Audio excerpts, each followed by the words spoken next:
Hey there, interwebs. I'm still procrastinating on my cosmic horror story, and I don't feel like working on my slice of life story, the wild party story, or the next fantasy race weapon analysis, so I'm going to waste your time and mine talking about something we all love: giant, oversized swords. Before I begin, I want to say that Skall made a video about these, and Shad made a video about these, and Michaelcthulhu's entire channel is about these. Mostly. You should watch those videos, but you don't have to know that these swords are in no way, shape, or form practical weapons. But maybe that's the entire point. Why would anyone carry around ludicrously oversized weapons? In one word, cocks. No, not the kind of cock you're thinking of. Well, okay, that too. But also in the context of peacocks. The male peafowl, known as the peacock, has an enormous colorful tail. It's big, it's showy, and it's completely impractical. It takes a ton of resources to grow and live with, and all it does is make the peacock easier prey. On the other hand, most people know that he also uses it to attract mates. He's saying, hey, look at me, I'm so great I can afford to throw away precious resources growing this awesome handicap, and I'm still alive in spite of it. I must be so amazing you should all mate with me. And this technique actually works. If it didn't, peacocks wouldn't have evolved such fantastic tails. Now, humans don't have tails, but we do have swords, and perhaps a similar method is in place here.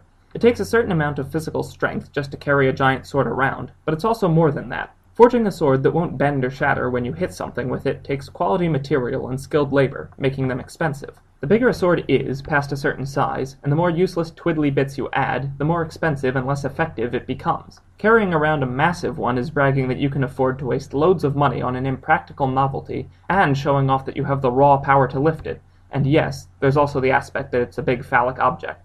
In essence, giant swords are the ultimate display of wealth, power, and masculinity. The peacock's tail is a textbook example of sexual selection, which is a form of natural selection where one sex prefers a specific characteristic in an individual of the other sex. These traits need not contribute to a creature staying alive or even be practical, just so long as they're attractive to others and result in them having more offspring. I'm entering into the realms of sociology here, but I think it's safe to say that there are some traits which we find attractive that are dependent on the society in which we live.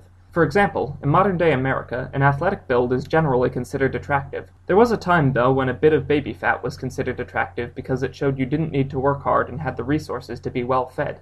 I don't think it's a stretch to say there could exist a hypothetical society that looked upon giant swords as a similar display of magnafluence. In fact, the oversized, unwieldy sword isn't a pure fantasy creation. Historical examples do exist, and they're called bearing swords. They were often property of towns rather than individuals and made with a single purpose: to be ceremonial objects paraded around and put on display to show off and say, look at the resources and craftsmanship we must have to make this big, useless sword. We must be so amazing. You see, showing off is an almost universal behavior in the animal world and the real world, so why not the fantasy world? People adorn themselves with tasteless crap to show off all the time. That all being said, keep in mind that I'm not claiming these swords would be of any use in actual combat. They wouldn't be. But as I said at the beginning, that's the point. No one buys a Corolla to show off. Thanks for watching, and have a nice day.